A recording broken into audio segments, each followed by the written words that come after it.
Students, class 12 की chemistry चल रही थी। हमारा पॉलीमर चैप्टर चल रहा है एनबीआई स्कूल देवलिया से। उसका पार्ट 7 है। आज हमने लास्ट जो 6 पार्ट किया है, लास्ट जो पार्ट था 6, उसमें क्या किया था, उसमें मैंने एक न्यूमेरिकल किया था।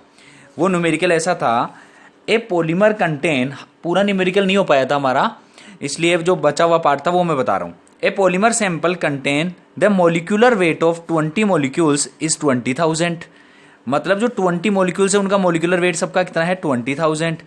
And the molecular weight of 40 molecules कितना है, 30,000।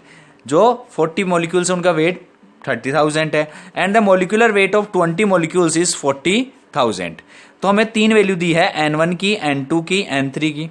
ये M1 था, ये M2 था, ये M3 था। तो मैंने ऐसे लिख लिए इनकी वैल्यूज। देखो हमारे पास N1 20 है, उनका मोलिकुलर वेट 20,000 है। यहाँ से 40 मोलिक्यूल्स का वेट कितना है, 30,000 है।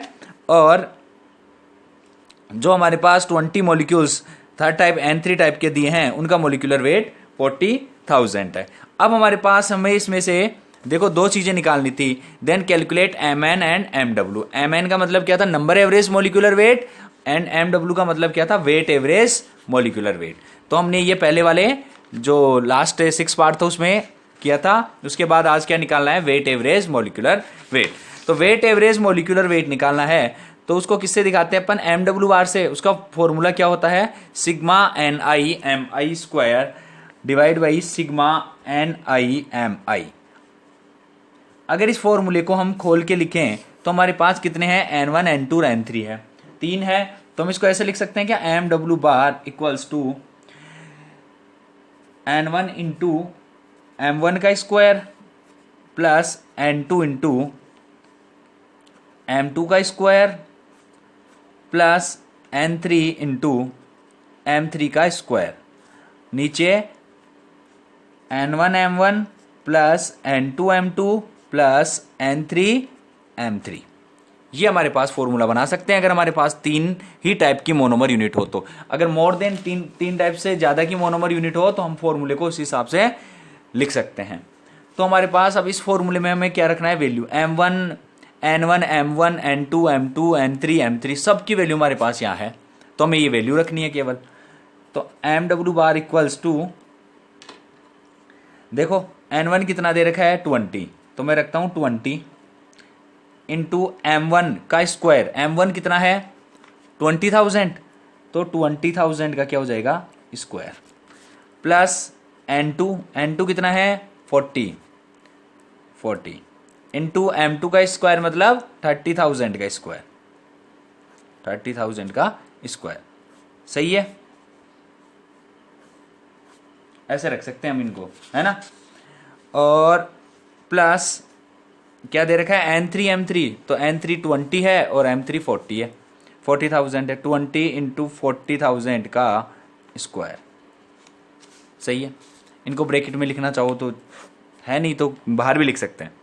N1 M1 N2 M2 और N3 M3। तो N1 कितना है, M1 कितना है, जो हमें ऊपर भी दे रखा है, तो क्या होगा 20 इंटू 20,000 प्लस N2 कितना है, 40 इंटू 30,000 प्लस 20 इंटू 40,000। यही होगा न्यूमेरिकल। तो अब यहाँ हम इसकी कैलकुलेशन कर सकते हैं। ऊपर वाली की कैलकुलेशन क्या आएगी, जैसे 20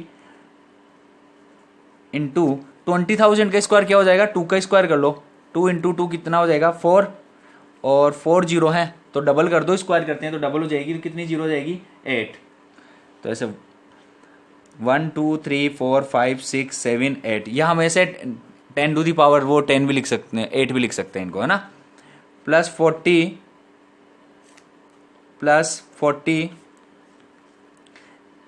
और इसका 30,000 का स्क्वायर करेंगे कितना हो जाएगा, इंटू 9, और कितनी 4 और 4 कितनी जीरो हो जाएगी, 8, कितनी जीरो हो जाएगी, 8।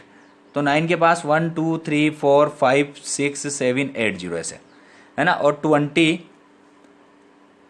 इंटू क्या हो जाएगा, 40,000 का स्क्वायर क्या हो जाएगा, 16 और 8 जीरो। तो 16 के पास जो हमारी 8 जीरो हैं उनको हम ऐसे लिख सकते हैं 10 टू दी पावर 8 चाहे तो। नीचे इनको सोल्व करना है तो कितना हो जाएगा, 2 2 कितना हो जाएगा 4, और कितनी जीरो हो जाएगी टोटल 5, प्लस यहाँ पे 4 इंटू 3 कितना हो जाएगा 12, और 4 और एक कितनी जीरो हो जाएगी 5, प्लस 2 को इंटू करेंगे कितना हो जाएगा 4 से 8, और कितनी जीरो हो जाएगी 5, है ना। अगर इसको अपन सिंपल वे में ऐसा लिखना चाहें, सिंपल तरीके से लिखना चाहें, तो हम लिख सकते हैं इजी वे में थोड़ा। देखो हमारे पास न्यूमेरिकल से ये कुछ वैल्यूज आई है। अब ये जो हमारी जीरो उनको अपन 10 की पावर में से लिख सकते हैं चाहे तो। यहाँ ऊपर वाले में जो हमने इधर किया है तो इसको कितना हो जाएगा, देखो इसको ऐसे लिख सकते हैं 4 इंटू 2 तो कितना हो जाएगा 8, और कितनी जीरो है 1 2 3 4 5 6 7 8 और एक ये 9, तो ऐसे लिख दूं 10 टू दी पावर 9, सही है। प्लस यहाँ क्या हो जाएगा 9 इंटू 4 36, और इंटू 10 टू दी पावर कितनी हो जाएगी, देखो यहाँ पे 8 जीरो है ऐसे कैसे, एक ये 9, तो 10 टू दी पावर 9, प्लस यहाँ कितना हो जाएगा 16 इंटू 2 तो कितना हो जाएगा 32, और वो की वही कितनी 10 की पावर 9, सेम ऐसे। नीचे क्या होगा 4, यहाँ पे कितनी जीरो है 1 2 3 4 5, कितनी जीरो है 5, तो ऐसे लिख सकता हूँ मैं 4 इंटू 10 टू दी पावर 5, और नेक्स्ट को क्या लिख सकते हैं, देखो 12 और वही 5 जीरो है, तो 12 into 10 to the power 5 plus 8 into 10 to the power 5, ऐसे लिख सकते हैं इनको अपन इजी वे में लिखना चाहें तो। अब इसके आगे क्या करेंगे, हमें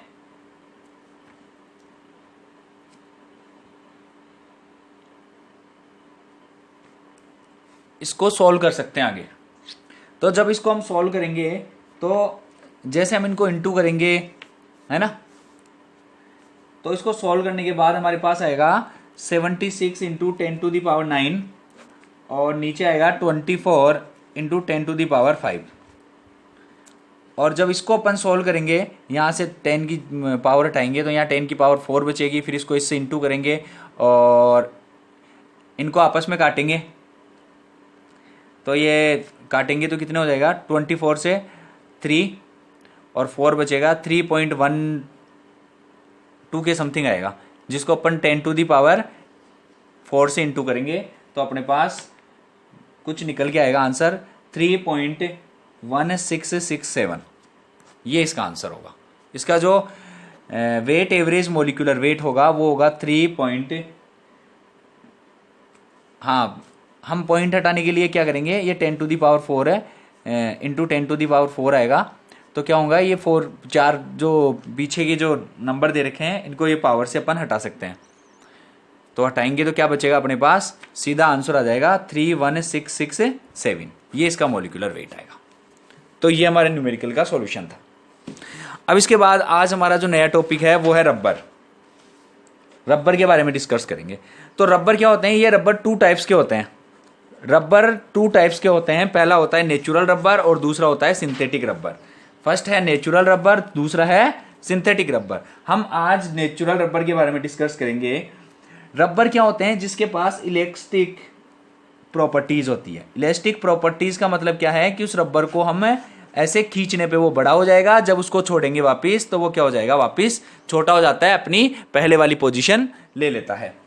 तो इलास्टिक प्रॉपर्टीज होती है, और विच is obtain from A plant. कौन से प्लांट से निकाला जाता है, हेविया ब्रेसिलियंसिस प्लांट से निकाला जाता है। हेविया ब्लेंसियस प्लांट से निकाला जाता है, जिसको क्या कहते हैं, गल्टा पोर्चा प्लांट भी कहते हैं। गल्टा पोर्चा प्लांट भी कहते हैं। इससे नेचुरल रबर निकाला जाता है। अब इसके बाद है इसका कंपोजिशन।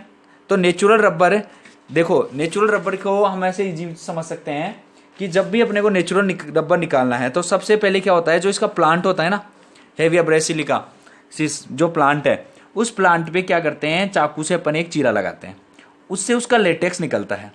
लेटेक्स मतलब एक मिल्क जैसा वो होता है, मैटर होता है, वो बाहर निकलता है लेटेक्स। फिर उसको अपन क्या करते हैं, कि 25 से लेके 40% तक उसमें रबर बचे, इतना डाइल्यूट करते हैं उसको, डाइल्यूट करते हैं किसके साथ, वाटर के साथ। उस रबर को इतना डाइल्यूट किया जाता है कि उसमें 25 से 40% तक रबर बचे और वाटर उसमें मिक्स कर दिया जाता है। जैसे अगर 100 ml अगर वो लेटेक्स हम रेडी करेंगे तो उसमें 40 ml तो क्या होगा, रबर, और 60 ml क्या होगा, वाटर। 60 ml वाटर हो जाएगा। तो पहले सबसे पहले क्या करते हैं, उसका लेटेक्स निकालते हैं, उस लेटेक्स को 25 से 40% तक रबर बचे इतना डाइल्यूट करते हैं वाटर के साथ।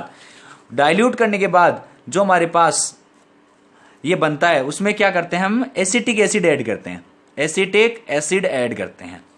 एसिटिक एसिड ऐड करने से क्या होता है, इसका प्रेसिपिटेट जम जाता है, प्रेसिपिटेट यानी पीपीटी बन जाती है, इस रबर की एक पीपीटी बन जाती है। अब उस पीपीटी को, जो हमारे पास पीपीटी बनी है, उसको क्या करते हैं, हमें डाइल्यूट पीपीटी जो बनी है हमारे पास उसको फिल्टर कर लेते हैं। जो पीपीटी बनी है उसको क्या कर लेते हैं, फिल्टर कर लेते हैं। फिल्टर करने से क्या होता है, जो सॉलिड सा मैटर बचता है वो फिल्टर के ऊपर रह जाता है और जो लिक्विड चीजें होती है वो फिल्टर से नीचे निकल जाती है। तो जो हमारे पास फिल्टर के ऊपर बचता है सॉलिड मटेरियल, वो क्या होता है, एक कच्चा रबर होता है जिसको अपन क्रेप रबर कहते हैं। क्या कहते हैं, क्रेप रबर, उसको कहते हैं क्रेप रबर। तो ये उसकी प्रोसेस है रबर को किसी प्लांट से निकालने की। देखो, नेचुरल रबर के लिए वो पहले तो हेविया ब्रेसिलियसिस प्लांट से निकाला जाता है, और उसको ऑब्टेन करने का जो मेथड है वो क्या है कि सबसे पहले प्लांट को एक चीरा लगाया जाता है जिससे लेटेक्स निकलता है। उस लेटेक्स को स्टोर करके 25 से 40% रबर बचे इतना डाइल्यूट कर लेते हैं, उसमें वाटर मिक्स करके फिर उसमें एसिटिक एसिड ऐड करते हैं, जिससे वो क्या हो जाता है, पीपीटी बन जाती है उसकी। उस पीपीटी को फिल्टर कर लेते हैं जिससे ऊपर हमें सॉलिड रबर मिल जाता है। मैं आपको ये नोट्स की हेल्प से बताता हूँ थोड़ा। देखो हमारे पास नोट्स है, उसमें लिखा है रबर कितने टाइप के होते हैं, 2 टाइप के। Rubber is a natural polymer and it have elastic properties. खींचने वाली, जो रबर को अपन खींच सकते हैं वो वाली प्रॉपर्टीज होती है। It is manufacture from rubber that latex which is obtain from hevea brasiliensis plant, या उसको गट्टा पारचा प्लांट भी कहते हैं, उससे निकाला जाता है। उसके बाद देखो आगे का मेथड ऐसे हैं, उससे आगे हैं first method to obtain natural rubber. First of all latex of rubber plant is obtain. First of all latex of rubber, rubber plant से क्या निकाला जाता है, latex is obtain and it dilute with water. उसको dilute किया जाता है water के साथ। मेंटेन 25 to 40% रबर, उसमें 25 to 40% रबर मिल जाए इतना डाइल्यूट करते हैं in solution. Then add acetic acid, then it precipitate out, PPT बन जाती है एसिटिक एसिड ऐड करने से। It is separated by the filtration and this rubber is known as crepe rubber. उसको क्या कहते हैं हम, क्रैप रबर। लेकिन इसमें कुछ प्रॉपर्टीज होती है। देखो, इट हैज लो, फिर भी अच्छा यूजफुल नहीं होता। इट हैज लो इलास्टिसिटी, ज्यादा उसको खींच नहीं सकते। Rubber is brittle at the low temperature and become hard at high temperature. जैसे इसको हाई टेम्परेचर पे हीट करते हैं तो वो क्या हो जाता है, hard. It has large water absorption capacity, water को ज्यादा एब्जॉर्व करता है। Not resident to mineral oils, mineral oils के लिए रेसिडेंट नहीं होता है। On stretching it undergo permanent deformation, ज्यादा खींचने पर ये परमानेंट डिफॉर्मेशन हो जाता है, मतलब ब्रेक हो जाता है। अब दे रखा है इन प्रॉपर्टीज को ठीक करने के लिए हम क्या करते हैं, वल्केनाइजेशन करते हैं रबर का। Vulcanisation is done to improve the physical properties of rubber. Rubber की फिजिकल प्रॉपर्टीज सुधारने के लिए क्या किया जाता है, वल्केनाइजेशन किया जाता है। वो हम स्ट्रक्चर इसकी रबर की और वल्केनाइजेशन नेक्स्ट क्लास में देखेंगे।